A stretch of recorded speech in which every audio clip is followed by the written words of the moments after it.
അയ്യപ്പെട്ട ശബരിമല സ്വർണ്ണക്കൊള്ള കേസിൽ enforcement directorate, അതായത് കേന്ദ്ര സർക്കാരിന് കീഴിലുള്ള ഏജൻസിയാണ്, 21 സ്ഥലങ്ങളിൽ റെയ്ഡ് നടത്തുകയാണ്. രാവിലെ 7 മണിക്ക് ശേഷം തുടങ്ങിയ റെയ്ഡ് ഇപ്പോഴും തുടരുകയാണെന്നാണ് പുറത്തുവരുന്ന റിപ്പോർട്ടുകൾ. മുരാരി ബാബു, ഞാൻ അവരുടെ പേരുകളൊക്കെ ഒന്ന് വായിക്കാം: ഉണ്ണികൃഷ്ണൻ പോറ്റി, പത്മകുമാർ, എൻ വാസു, ഗോവർദ്ധൻ, പങ്കജ് ഭണ്ഡാരി തുടങ്ങിയവരടക്കമുള്ളവരുടെ വീടുകളിലാണ് രാവിലെ വ്യാപക റെയ്ഡ് ആരംഭിച്ചത്.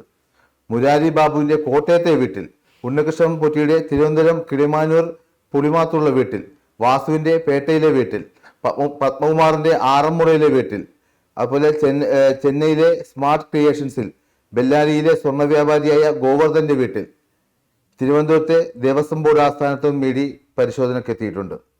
അതായത് ഈ കൊള്ളക്കേസിലെ സാമ്പത്തിക ഇടപാടുകളടക്കമാണ് ഇവർ ഇഡി അന്വേഷിക്കുന്നത്. ഇതാരൊക്കെ കുടുങ്ങും? ശരിക്കും ഇത് സർക്കാരിനൊരു പ്രഹരമല്ലേ? പ്രത്യേകിച്ച് നമുക്കറിയാം, സ്വർണ്ണക്കൊള്ള അന്വേഷിക്കുന്നത് ഹൈക്കോടതി, കേരള ഹൈക്കോടതിയുടെ മേൽനോട്ടത്തിലുള്ള പ്രത്യേക അന്വേഷണ സംഘം SIT ആണ്. എന്താണ്, എങ്ങോട്ടാണ് ഇത് പോകുന്നത്? കഴിഞ്ഞ തദ്ദേശ ഇലക്ഷനിൽ ഈ പറയുന്ന രീതിയിൽ കോൺഗ്രസ് പാർട്ടിക്ക് ഇത്രയും വോട്ട് കിട്ടി അവർ ഈ പറയുന്ന തദ്ദേശ ഇലക്ഷൻ ഭരണത്തിലേക്ക് കയറിയതിന്റെ കാരണം എന്ന് പറയുന്നത് പോറ്റിയെ കേറ്റിയെ സ്വർണ്ണപ്പാളികൾ സ്വർണം ചെമ്പായി മാറ്റിയേ ശാസ്താവിന്ദനം ഊറ്റിയേ സഖാക്കളാണ് അയ്യപ്പ, സ്വർണം കെട്ടവനാരപ്പ സഖാക്കളാണ് അയ്യപ്പ. അത് ഇവർക്ക് അവരുടെ കുറ്റിക്ക് കൊണ്ട് അവർ തല്ലായിരുന്നു. പ്രഹരം കരണക്കുറ്റിക്ക് കിട്ടി. അതായത് കരണക്കുറ്റിക്ക് പ്രതീക്ഷിക്കാതെ അടി കിട്ടുമ്പോ മിന്നൽ വെട്ടിയണക്കാണ് തോന്നുന്നത്. മിന്നൽ വെട്ടിയണക്ക് തോന്നും, എനിക്ക് കിട്ടിയിട്ടുണ്ട്. ഏതായാലും മിന്നൽ വെട്ടിയിടക്കാണ് CPM സഖാക്കൾക്ക് കിട്ടിയത്. ആ മിന്നൽ കിട്ടിയണക്ക് കിട്ടിയ അടി എന്ന് പറയുന്നത് ആ അടി ശരിക്കും കൊണ്ടു. അതുകൊണ്ടാണ് ഈ പറയുന്ന രീതിയിൽ SIT അന്വേഷണം പോണെങ്കിൽ പോട്ടെ, പോയി തെറിക്കട്ടെ എല്ലാവരും എന്ന് തന്നെ. അപ്പോൾ അതിന്റെ അർത്ഥം ഇപ്പൊ ഈ ED അന്വേഷണം വന്നവിടെ ആകുമ്പോൾ CPMന് കൈവിട്ട കളിയാണ് CPM കളിക്കുന്നത്. കാര്യം പത്മകുമാർ ഉള്ളയായി. അങ്ങനെ പച്ച മലയാളത്തിൽ നമ്മൾ നാടൻ ഭാഷയിൽ പറയണമെങ്കിൽ പത്മകുമാർ എന്ന് പറയുന്ന പത്തനംതിട്ടയിലെ അധികായനാണ്. അതെ, അദ്ദേഹത്തിനെ കുറിച്ച് ഞാൻ ഒന്നുകൂടെ വ്യക്തമാക്കി തരാം. അതായത് ഈ കഴിഞ്ഞ സംസ്ഥാന സമ്മേളനം, CPMന്റെ സംസ്ഥാന സമ്മേളനത്തിൽ വീണ ജോർജ് എന്ന് പറയുന്ന പുതിയ നേതാവ്, പുതിയ കമ്മ്യൂണിസ്റ്റുകാരി ക്ഷണിതാവായി, അവരെ സംസ്ഥാന കമ്മിറ്റിയിൽ ക്ഷണിതാവായി. അപ്പൊ പുതിയ ഈ പറയുന്ന പഴയ കമ്മ്യൂണിസം അല്ലല്ലോ ഇപ്പൊ CPM എന്ന് പറയുന്ന പാർട്ടി. പഴയ വരട്ടുവാദ കമ്മ്യൂണിസം അല്ല, വരട്ടുതത്വവാദ കമ്മ്യൂണിസം അല്ല. ഇപ്പൊ പ്രാക്ടിക്കൽ കമ്മ്യൂണിസത്തിന്റെ പിറകെ, പിണറായി കമ്മ്യൂണിസത്തിന്റെ പിറകെ പോകുമ്പോൾ അവർക്ക് അവിടെ വേണ്ടത് വോട്ടാണ്. പത്തനംതിട്ടയിൽ ഇപ്പൊ വീണ ജോർജിനെ അവിടെ പ്രതിഷ്ഠിക്കുന്നു. ശങ്കരാടിയുടെ സന്ദേശ സിനിമയിൽ പറയും പോലെ പ്രതിക്രിയവാദികളും വിഘടനവാദികളും പ്രഥമ ദൃഷ്ടി അകച്ചയിലാണെങ്കിലും അവർക്കിടയിലുള്ള അന്തർധാര സജീവമായിരുന്നു. അപ്പൊ അങ്ങനെ സജീവമായ അന്തർധാരയുടെ ഫലമായി വീണ ജോർജ് വരുമ്പോൾ ഒരു വേള പൊട്ടിത്തെറിക്കുന്നു. ആര്? പത്മകുമാർ പൊട്ടിത്തെറിക്കുന്നു. പത്മകുമാർ എന്ന് പറയുന്നത് ഇപ്പോൾ ഭരിക്കുന്ന ബഹുമാനപ്പെട്ട മുഖ്യമന്ത്രി പിണറായി വിജയന് പത്തനംതിട്ട ജില്ല അദ്ദേഹം സംസ്ഥാന സെക്രട്ടറി ആയിരിക്കുമ്പോൾ പിടിച്ചു കൊടുത്ത നേതാവാണ്. പത്തനംതിട്ട ജില്ല, അതായത് ഒരു വേള ഈ പറയുന്ന പാർട്ടി ഓരോ സംസ്ഥാന സമ്മേളനങ്ങൾ നടന്നു വരുമ്പോഴും ഓരോ ജില്ലയും ഈ പറയുന്ന വിഭാഗീയത കൂടിക്കൊണ്ടിരിക്കുന്ന സമയത്ത് VS പാർട്ടിക്കകത്ത് ഒരുപാട് ഇങ്ങനെ വിരാജിച്ച് നിൽക്കുമ്പോൾ അദ്ദേഹത്തിന്റെ ശിഷ്യനായ പിണറായി വിജയൻ വരുന്നതും അങ്ങനെ ഇവർ തമ്മിലുള്ള ടക്ക് ഓഫ് വാർ പാർട്ടിക്കകത്ത് ആശയപരമായി അല്ലാതെയും നടക്കുമ്പോൾ ഓരോ ജില്ലയുടെ അപ്രമാദിത്വം ഓരോരുത്തർക്ക് ഓരോ നേതാക്കളുടെ കയ്യിലേക്ക് പോകാൻ ശ്രമിക്കുമ്പോൾ പത്തനംതിട്ടയിൽ പത്മകുമാറാണ് പിണറായി വിജയന് വേണ്ടി പണിയെടുത്തതും പത്തനംതിട്ട പിണറായി വിജയന് പിടിച്ചു കൊടുത്തത്.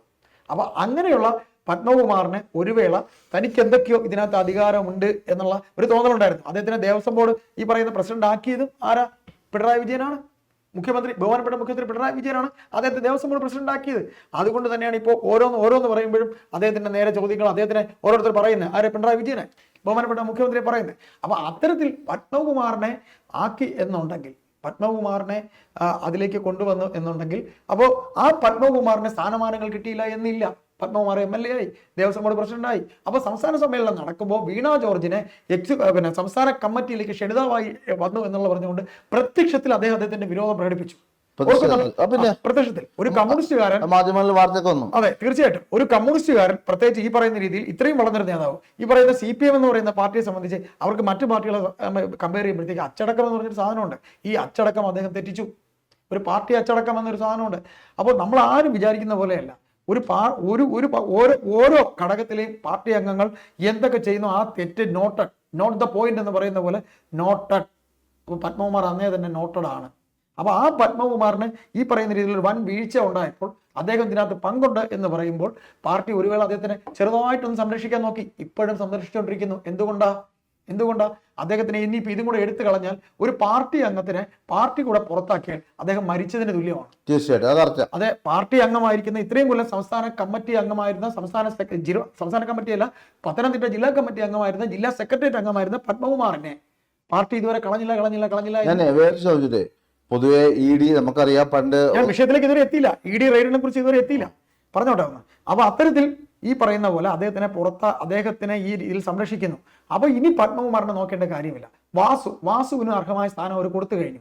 ഇനി ആരൊക്കെ ഉദ്യോഗസ്ഥർ, മുരാരി ബാബു ആയിരുന്നാലും ബാക്കി ഇത്രയും 21 പേരെയും പങ്കജ് ഭണ്ഡാരി, ഗോവർദ്ധൻ, എന്തായാലും SIT അന്വേഷണ സംഘം കൃത്യമായി അന്വേഷണം നടത്തിക്കൊണ്ടിരിക്കുകയാണ്. അവരുടെ അന്വേഷണം ഒരു വശത്ത് നടക്കുമ്പോൾ ഇവിടെ ഈ പറയുന്ന ED അന്വേഷണം, റെയ്ഡ് നടത്തുക എന്ന് പറയുമ്പോൾ അടിവാരം തോണ്ടുന്ന റെയ്ഡാണ്. അടിവാരം തന്നെ, പച്ചയ്ക്ക് അടിവാരം. കാര്യം ഇവരാരും അറിയുന്നില്ല. ഇവർക്ക് ഇന്ന് ഇവരുടെ വീട്ടിൽ 5 മണിക്കൊന്ന് കതവി തട്ടുന്നത് ED വരുമെന്നൊന്നും ഇവർക്ക് ആർക്കും ഇത് കിട്ടുന്നില്ല. ED വന്നിരിക്കുന്നത് വളരെ രഹസ്യമായിട്ടായിരുന്നു. ഒരു SIT അന്വേഷണം നടക്കുന്നു എന്ന് പറഞ്ഞുകൊണ്ട് ED അന്വേഷണം നടക്കാതിരിക്കില്ല. അപ്പോൾ ഒരു ഇലക്ഷൻ അടുത്ത് വരുന്ന അവസരത്തിൽ ആരൊക്കെ ആയിരുന്നാലും അവരെയൊക്കെ വെളിച്ചത്ത് കൊണ്ടുവരാൻ ഇപ്പോൾ ഏതാണ്ട് 20 വർഷത്തെ ദേവസ്വം ബോർഡ് ഭരണത്തിന്മേലുള്ള അന്വേഷണമാണ് SIT നടത്താൻ പോകുന്നത്, അല്ലെ? ഇപ്പൊ കൊടിമരം ഈ പറയുന്ന ഒരു പത്മകുമാറിൽ മാത്രമല്ല, CPM പ്രതിയാക്കാൻ വേണ്ടി ശ്രമിക്കുമ്പോൾ CPM എന്താ ചെയ്ത? SIT കൊണ്ട് ഒരു നീണ്ട 20 കൊല്ലത്തെ ഭരണം ആരൊക്കെയാ ഉണ്ടായിരുന്നത്? പ്രയാർ മുതൽ ഇപ്പോ പ്രശാന്ത് വരെ അന്വേഷിക്കുവാണ്. അപ്പോൾ ആ അന്വേഷണം എന്ന് പറയുന്നത് ഈ പറയുന്ന രീതിയിൽ ഒരിക്കലും കോൺഗ്രസും പ്രതീക്ഷിച്ചില്ല, മറ്റു രാഷ്ട്രീയ പാർട്ടികളും പ്രതീക്ഷിച്ചില്ല. അവിടെയാണ് ഇത്രയും കുറ്റം പറയുമ്പോഴും പിണറായി വിജയൻ കണ്ണും പൂട്ടിയിരിക്കുകയാണ്. നമുക്ക് കാണാം എവിടെ ആരൊക്കെ പേരുന്നു. അപ്പൊ പോറ്റിയെ, കേറ്റിയെ, സ്വർണ്ണപ്പാളികൾ, സ്വർണം ചെമ്പായി മാറ്റിയെ, സ്വർണം കട്ടവനാരപ്പ സഖാക്കളാണ്. അപ്പൊ സ്വർണം ശരിക്കും കട്ടത് സഖാക്കളാണോ എന്ന് തെളിയിക്കേണ്ടത് പിണറായി വിജയന്റെയും CPM-ന്റെയും ബാധ്യതയാണ്. അതുകൊണ്ടാണ് ഈ പറയുന്ന രീതിയിൽ SIT കൊണ്ട് 20 വർഷത്തെ ഈ പോറ്റി അതിനകത്ത് കയറ്റിയതാരെന്നുള്ള ഉത്തരം പിണറായി വിജയൻ നൽകി കഴിഞ്ഞു. ഇനി ആര് സ്വർണ്ണപ്പാളി കട്ടു എന്നുള്ളതും വഴിയെ അറിയാൻ കഴിയും. അപ്പൊ രാഷ്ട്രീയമായിട്ടുള്ള ഗെയിം പിണറായി വിജയനോട് കളിച്ച് ജയിക്കാൻ പറ്റുമോ എന്നുള്ളത് ഇനി അങ്ങോട്ടുള്ള ദിവസങ്ങളിൽ അറിയാൻ പറ്റും. ED അന്വേഷണം എന്ന് പറയുന്നത് ഞാനൊരു പിണറായി സ്തുതിപാഠകനായിട്ടൊന്നും പറയുന്നതൊന്നുമല്ല. കാര്യം അദ്ദേഹത്തിന്റെ ഭരണത്തിൽ ഒരുപാട് എതിർപ്പുകൾ ഉണ്ട്. അതായത് അവരുടെ പാർട്ടി അത് നോക്കിക്കോളും. അദ്ദേഹം എങ്ങനെയായിരുന്നു ഭരിച്ചെന്നുള്ളത് അദ്ദേഹത്തിന് തന്നെ മനസ്സിലാക്കാനാണ്. അദ്ദേഹത്തിന് ഇലക്ഷൻ മാത്രമാണ് പറയുന്നത്. അപ്പൊ പിണറായി വിജയൻ ഈ പറയുന്ന രീതിയിൽ ഇപ്പോ SIT കൊണ്ട് അന്വേഷിക്കുന്നതും ഹൈക്കോടതി അന്വേഷിക്കുന്ന പിണറായി വിജയൻ അല്ല, ഹൈക്കോടതിയാണ് ഇടപെട്ട് ചെയ്യുന്നത്. അതിന്റെ ഒരു പവിത്രത കാണാനുണ്ട്. പക്ഷെ പിണറായി വിജയന്റെ ഇടപെടലുകൾ ഉണ്ടെങ്കിലും ഇല്ലെങ്കിലും അതിന്റെ ക്രെഡിറ്റ് അവർ പറഞ്ഞെടുക്കും. ഞങ്ങൾ ഇടപെട്ടിട്ടില്ല, ഞങ്ങളുടെ ഭരണകാലത്ത് ഹൈക്കോടതിയാണ് ഇത് ചെയ്തത് എന്ന് പറയാൻ പറ്റും. അദ്ദേഹത്തിന്റെ ക്രെഡിറ്റ് ആയിട്ട് നമ്മൾ പറയുന്നതല്ല. ഏതായാലും ഇങ്ങനെ 21 ഇടങ്ങളിൽ ED അന്വേഷണം പോകുമ്പോൾ അത് ഒരു വല്ലാത്ത കോളിളക്കമായിരിക്കും സംസ്ഥാനത്ത്, കേരളത്തിൽ പ്രത്യേകിച്ച് ഉണ്ടാകാൻ പോകുന്നത്. അതും സാധാരണക്കാരന്റെ ദൈവമായ ശബരിമല ശ്രീധർമ്മ ശാസ്താവിന്റെ സ്വർണം കട്ടത് ആരാണ് എന്നുള്ളത് പലരും ഇപ്പോൾ ഈ 21 സ്ഥലത്തും പോകുമ്പോഴത്തേക്ക് ഈ ദേവസ്വം ബോർഡ് ഓഫീസിൽ തുഫയിൽ പോയിട്ടില്ലല്ലോ, തിരുവനന്തപുരം ജില്ലയിൽ പത്രപ്രവർത്തനവുമായി ബന്ധപ്പെട്ട് പോയിട്ടില്ലല്ലോ. എനിക്ക് പറയുന്ന പോലെ ഞാൻ തിരുവനന്തപുരം ജില്ലയിൽ ഒരു നീണ്ടകാലം ജോലി ചെയ്തുകൊണ്ട് ഇവിടുത്തെ ദേവസ്വം ബോർഡ് ഓഫീസിൽ പല ആവശ്യങ്ങൾക്ക് ഞാൻ പോകേണ്ട ഒരു അവസ്ഥ എനിക്ക് ഉണ്ടായിട്ടുണ്ട്. നമ്മൾ പോയി നേരായ മാർഗത്തിലൂടെ ഒരു കാര്യവും അവിടെ നടക്കാൻ പറ്റില്ല. അത് ഈ പറയുന്ന ഒരു കള്ളത്തിന്റെ തട്ടിപ്പിന്റെ മണമുള്ള ഒരു ഓഫീസാണ് ദേവസ്വം ബോർഡ് ഓഫീസ്. അപ്പൊ അവിടെ ഇന്ന് റെയ്ഡ് നടക്കുകയാണ്. ചുരുക്കത്തിൽ ഇത് അടിവാരം തോണ്ടി അടപടലം പൂട്ടി എന്നൊക്കെ പറയുന്നത് പോലെ നമുക്ക് നോക്കാം. ഇനി ഈ പറയുന്ന അന്വേഷണം ഏത് വരെ പോകും? പറഞ്ഞോളൂ. എന്റെ സംശയമേ, കാരണം പൊതുവെ ED എന്ന് പറയുന്നത് കേന്ദ്ര സർക്കാരിന്റെ കീഴിലുള്ള ഒരു ഏജൻസിയാണ്, സാമ്പത്തിക കുറ്റകൃത്യങ്ങൾ അന്വേഷിക്കുന്ന ഏജൻസിയാണ്. നമുക്കറിയാം 1ാം പിണറായി സർക്കാരിന്റെ കാലത്ത് ഈ നയന്ത്ര ബാഗേജിലൂടെ സ്വർണ്ണക്കടത്ത്, ഈത്തപ്പഴ വിവാദം അങ്ങനെയൊക്കെ ഉണ്ടായല്ലോ. സ്വർണ്ണക്കടത്ത്, പിന്നെ സ്വപ്ന സുരേഷ് വിഷയങ്ങൾ, അന്നും ED ഭയങ്കര സജീവമായിരുന്നു, കസ്റ്റംസ് ED ഒക്കെ. അപ്പോൾ ഇനിയിപ്പോ ഇലക്ഷൻ എടുക്കുമ്പോൾ, അന്നും ഇലക്ഷൻ കാലത്ത് ഇലക്ഷന് ഒരു 6 മാസം ഉള്ള, ഇലക്ഷൻ 4-5-6 മാസം ഉള്ള സമയത്താണ് ED ഇത്തരത്തിലുള്ള അന്വേഷണവുമായി LDF സർക്കാരിനെതിരെ തിരിഞ്ഞത്. ഇനിയിപ്പോ നമുക്കറിയാം ഇലക്ഷന് കേവലം 2.5 മാസമോ മാക്സിമം 2.5 മാസം 2-3 മാസം മാത്രമേ ഇലക്ഷൻ ഉള്ളൂ. അതുകൊണ്ട് EDയുടെ അന്വേഷണം ഒരു രാഷ്ട്രീയ പ്രേതമാണ്. കാരണം BJP ആണ് കേന്ദ്രത്തിൽ ഭരിക്കുന്നത്. അതുകൊണ്ട് ബോധപൂർവം പിണറായി സർക്കാരിനെ, LDF സർക്കാരിനെ ഉന്മൂലനം ചെയ്യാൻ, തകർക്കാൻ വേണ്ടിയുള്ള നീക്കമാണെന്ന് വേണമെങ്കിൽ വ്യാഖ്യാനിക്കാൻ പറ്റില്ലേ? ഇല്ല, അങ്ങനെ നമുക്ക് പറയാൻ കഴിയില്ല. ഒരു ഇഡിയുടെ അന്വേഷണം ഒരു നിഷ്പക്ഷമായ അന്വേഷണമെന്ന് സാധാരണക്കാർ മനസ്സിൽ ആഗ്രഹിക്കുന്നുണ്ട്. കാര്യം ശബരിമല അല്ല, ആഗ്രഹിക്കുന്നുണ്ട്, സത്യമാണ്. പക്ഷേ അത് രാഷ്ട്രീയമുണ്ട്, വ്യക്തമായ രാഷ്ട്രീയമുണ്ട്, BJPയുടെ രാഷ്ട്രീയമുണ്ട്. പക്ഷെ അതൊരു ആവശ്യമാണ്, സംസ്ഥാന സർക്കാരിന്റെ കൂടി ഒരു ആവശ്യമാണ്. കാര്യം ഇഡി അന്വേഷിക്കട്ടെ, ഈ കള്ളന്മാരുടെയൊക്കെ മുരാരി ബാബു എന്ന കാട്ടുകള്ളന്റെ സ്വത്ത് കണ്ടുപിടിക്കട്ടെ. പത്മകുമാറിന്റെ ഞാൻ മുരാരി ബാബുവിനെയോ വാസുവിനെയോ അല്ലെങ്കിൽ പത്മകുമാറിനെയോ ഗോവർദ്ധനെയോ പങ്കജ് ഭണ്ഡാരിയോ ന്യായീകരിക്കുകയല്ല. കാരണം ഈ പൊതുവെ ഈ ഇലക്ഷൻ കാലത്ത് ഇത് ഇവിടെ മാത്രമല്ല, കേരളത്തിൽ മാത്രമല്ല, പ്രതിപക്ഷ രാഷ്ട്രീയ പാർട്ടികൾ ഭരിക്കുന്ന തമിഴ്നാട്ടിലായാലും വെസ്റ്റ് ബംഗാളിലായാലും പല ഉത്തരേന്ത്യൻ സംസ്ഥാനങ്ങളിലായാലും ED വരുന്നത് തീർച്ചയായിട്ടും ഈ BJPയുടെ ഇംഗിതത്തിനനുസരിച്ച്, താല്പര്യത്തിനനുസരിച്ച് അവർ ഗെയിം കളിക്കുന്നത് ഒരു വ്യാപകമായ രീതിയിൽ അങ്ങനെ ആരോപണം നിലനിൽക്കുന്നുണ്ട്. അപ്പൊ അതിന്റെ പശ്ചാത്തലത്തിൽ ഇതിപ്പോ രാവിലെ 7 മണിക്കല്ലേ, 6:45 5 മണിക്ക് തന്നെ ഓരോരുത്തർ വീട്ടിലെത്തി കഴിഞ്ഞു. വീട്ടിൽ അല്ല, വാർത്ത ചാനലിലൊക്കെ വാർത്ത വന്നു തുടങ്ങിയത് 7 മണിക്ക് ശേഷം, ചിലയിടങ്ങളിലൊക്കെ 5 മണിക്ക് എത്തിയെന്ന് പിന്നെ പറയുന്നുണ്ട്, വന്നുണ്ടല്ലേ? ഓക്കെ, അന്ന് ഞാൻ 7 മണിക്ക് ശേഷം കണ്ടത്. അപ്പൊ എന്തായാലും അതൊരു രാഷ്ട്രീയ പ്രേരിതമായിട്ട് കൂടി നമുക്ക് ഇതിനെ വിലയിരുത്താൻ കഴിയില്ലേ അയ്യപ്പേട്ട? അല്ല, ഇത് രാഷ്ട്രീയ പ്രേരിതമായിരുന്നാൽ തന്നെയും കേരളത്തിലെ സാധാരണക്കാരന്റെ ദൈവമാണ് അയ്യപ്പൻ. ഈ ആഗോള അയ്യപ്പ സംഗമം നടക്കുമ്പോഴാണ് ഇങ്ങനെ കട്ടളപ്പാളി കാണാനില്ല, പിന്നെ ദ്വാരകപാല ശില്പങ്ങളിലെ സ്വർണം പൂഞ്ഞിരിക്കുന്നത് കാണാനില്ല, ഇങ്ങനെ കാണാതെ പോകുന്ന വസ്തുതകളെല്ലാം തന്നെ ഈ പറയുന്ന ആഗോള അയ്യപ്പ സംഗമം നടക്കുമ്പോഴല്ലേ അറിയുന്നത്. അത് നിങ്ങൾക്ക് ഓർമ്മയില്ലേ? ഈ പറയുന്ന ഏഷ്യാനെറ്റ് ന്യൂസിലെ പത്തനംതിട്ടയിലെ ഒരു റിപ്പോർട്ടർ കൃഷ്ണമോഹൻ എന്നോ മറ്റോ ആ ചെറുപ്പക്കാരന്റെ പേര്, ആ ഒരു വാർത്ത ചെയ്യുന്ന അവസരത്തിലാണ് ഇങ്ങനെ ദ്വാരപാലക ശില്പങ്ങളിൽ പോന്നിരുന്ന സ്വർണ്ണപ്പാളി കാണാനില്ല, കട്ടളപ്പാളി കാണാനില്ല, കട്ടളപ്പാളിയിൽ സ്വർണം കാണാനില്ല, ഇങ്ങനെയുള്ള കാര്യങ്ങളൊക്കെ തന്നെ ദേവസ്വം ബോർഡിന് തന്നെ ഒരു ഹൈക്കോടതി ബെഞ്ച് ഉള്ളപ്പോൾ അവിടെ നിന്ന് ഇങ്ങനെ ഒരു സാധനം പോയ വിവരം വളരെ നിസ്സാരം മൂലമാണ് തുടക്കത്തിൽ പോറ്റിയൊക്കെ പറഞ്ഞത്. അപ്പോൾ ആഗോള അയ്യപ്പ സംഗമം വന്നതുകൊണ്ട് പിണറായി വിജയൻ എന്ന് പറയുന്ന മുഖ്യമന്ത്രി ആഗോള അയ്യപ്പ സംഗമം കൊണ്ടുവന്ന് എന്തിനായിരുന്നു? സ്പോൺസർമാരെ കണ്ടെത്താനായിരുന്നു. അപ്പോൾ അതിൽ തന്നെ ഏറ്റവും വലിയ സ്പോൺസർ തസ്തികയിൽ നിൽക്കുന്ന ആളാണ് ഈ പറയുന്ന കാട്ടുകള്ളനായ ഉണ്ണികൃഷ്ണൻ പോറ്റി എന്ന് പറയുന്ന കള്ളൻ. അദ്ദേഹത്തിന്റെ തസ്തിക എന്താ? സ്പോൺസർ. ശബരിമല അങ്ങനെ ഒരു സ്പോൺസർ എന്ന് പറഞ്ഞൊരു പോസ്റ്റ് ഉണ്ടോ? ഏതായാലും എല്ലാവരും അറിയുന്ന വിഷയമായതുകൊണ്ട് തന്നെ ഒരുപാട് നമ്മൾ കാട് കയറി പറയുന്നില്ല.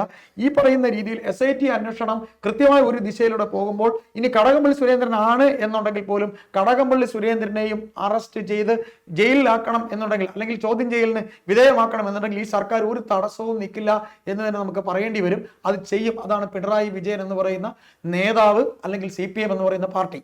അങ്ങനെയാണെങ്കിൽ ഒരു സംശയം കൂടി ചോദിച്ചോളൂ. കാരണം ഹൈക്കോടതിയുടെ മേൽനോട്ടത്തിലാണ് പ്രത്യേക അന്വേഷണ സംഘം SIT പ്രവർത്തിക്കുന്നത്. ഹൈക്കോടതിയുടെ നേരിട്ട ഇടപെടൽ, അതായത് SIT റിപ്പോർട്ട് കൊടുക്കാൻ പോകുന്നതും ഹൈക്കോടതിക്കാണ്. പക്ഷേ SITയിലെ ഉദ്യോഗസ്ഥർ എന്ന് പറയുന്നത് പോലീസുകാരാണ്. സാധാരണ ആഭ്യന്തര വകുപ്പ് കൈകാര്യം ചെയ്യുന്ന പിണറായിയുടെ പോലീസുകാരാണ്. അപ്പോൾ ഇതിലെന്തെങ്കിലും ബാഹ്യ ഇടപെടലുകളോ ഈ കേസ്, ഈ സ്വർണ്ണക്കൊള്ള കേസ് അട്ടിമറിക്കാനുള്ള സാധ്യത എത്രത്തോളം ഉണ്ട്? അതായത് തുഫൽ, ഇതിനകത്തൊന്നുമില്ല. തുടക്കം മുതൽ SIT അന്വേഷണ സംഘത്തിന് മേൽ സർക്കാരിന്റെ ഒരു ഇടപെടൽ ഉണ്ടാവാനുണ്ടായിരുന്നു. കാര്യം പത്മകുമാറിനെ അറസ്റ്റ് ചെയ്യുന്നതിനുള്ള അമാന്തം കോടതി ഇടപെട്ടു, പത്മകുമാറിനെ അറസ്റ്റ് ചെയ്തു. മുരാരി ബാബുവിനെ അറസ്റ്റ് ചെയ്യുന്ന കാര്യത്തിലും SITക്ക് ഒരു ചെറിയ ഇതുണ്ടായിരുന്നു. ഹൈക്കോടതി ഇടപെട്ടു, മുരാരി ബാബുവിനെ അറസ്റ്റ് ചെയ്തു. എന്തിന് ലാസ്റ്റ് KP ശങ്കരദാസിനെ അവരെ അറസ്റ്റ് ചെയ്തില്ലേ?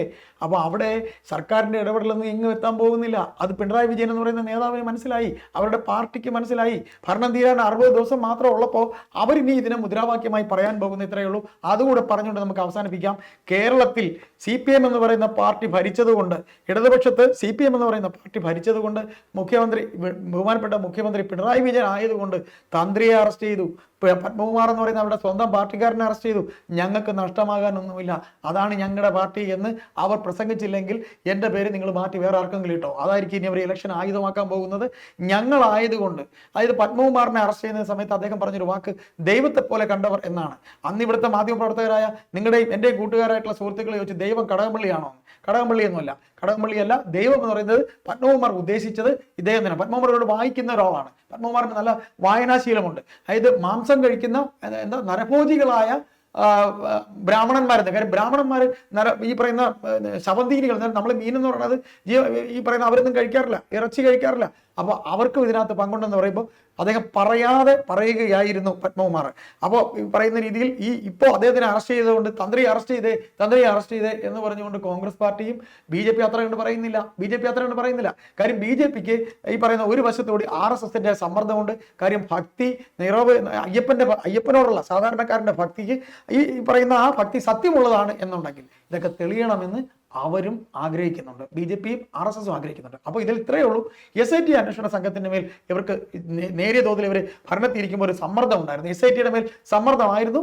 അവസാനം വരെ ശങ്കരദാസിനെ ഈ പറയുന്ന രീതിയിൽ അദ്ദേഹത്തിന്റെ മകൻ പോലീസ് ഓഫീസറോട് ആയതുകൊണ്ട് ഇല്ല, അദ്ദേഹത്തിനെ ഇങ്ങനെ ഒരു ഭയങ്കര രോഗിയാക്കി കിടത്തിയിരുന്നു. ഇപ്പൊ അദ്ദേഹത്തിനെ അവിടുന്ന് മാറ്റിയിട്ടുണ്ട്. വാസുവും അതുപോലെ തന്നെ പത്മകുമാറും ജയിലിൽ കിടക്കാത്തോട്ട് ഇപ്പൊ 2.5 മാസമായി. അപ്പൊ കിടത്തിയില്ലേ.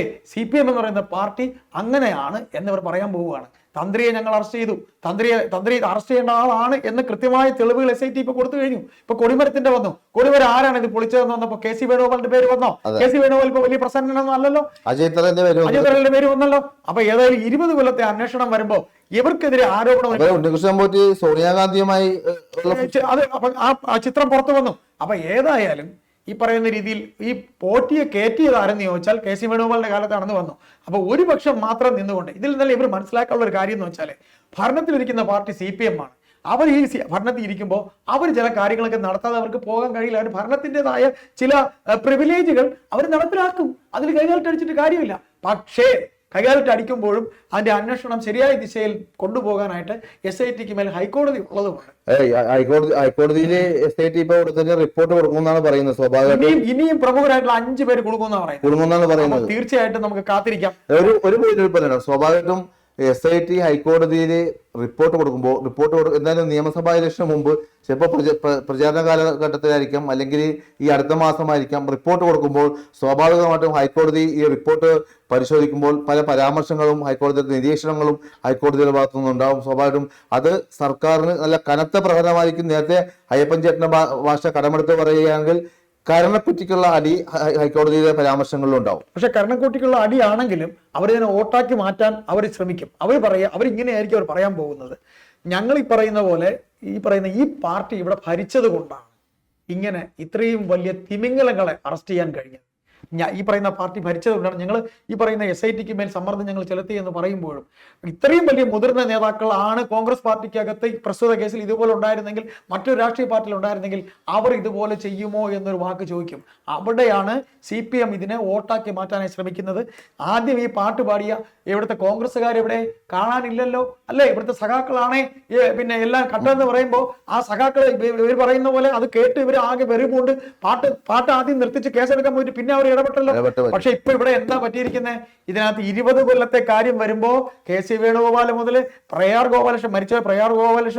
മരിച്ചുപോയ പ്രയാർ ഗോപാലകൃഷ്ണൻ, അജയ് തറയില് VS ശിവകുമാറിന്റെ ചേട്ടൻ, അത് ഉമ്മൻചാണ്ടി സർക്കാരിന്റെ കാലത്ത് ദേവസ്വം ബോർഡ് കൈകാര്യം ചെയ്ത ആൾക്കാർ.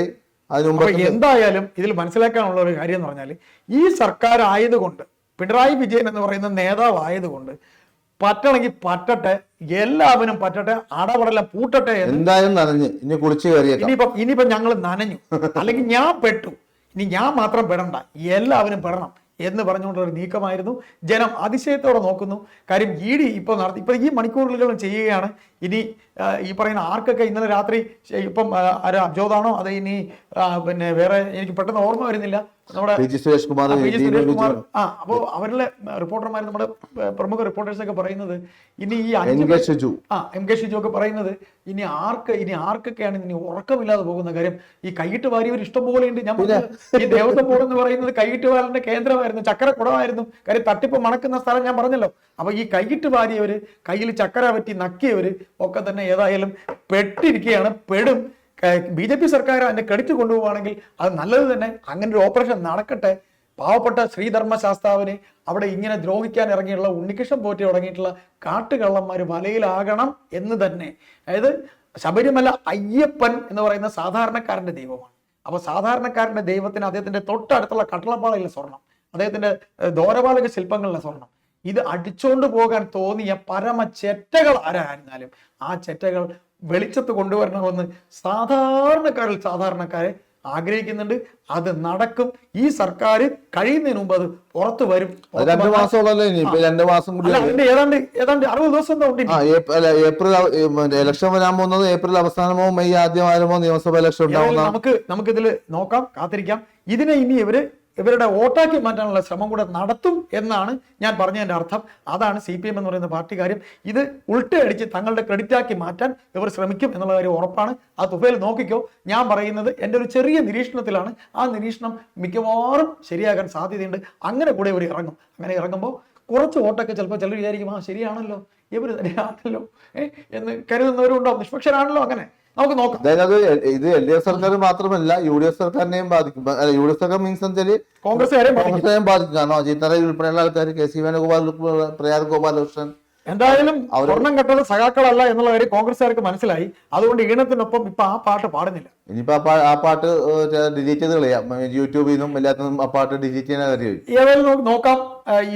ഇനി കുറച്ച് മണിക്കൂറുകൂടെ കഴിയുമ്പോൾ എവിടം വരെയായി ED അന്വേഷണം, ഏകദേശം വൈകുന്നേരത്തെ റെയ്ഡ് എവിടം വരെയായി? റെയ്ഡ് മിക്കവാറും നാളെയും തുടരുമെന്ന രീതിയിലൊക്കെ വാർത്തകൾ വരുന്നുണ്ട്.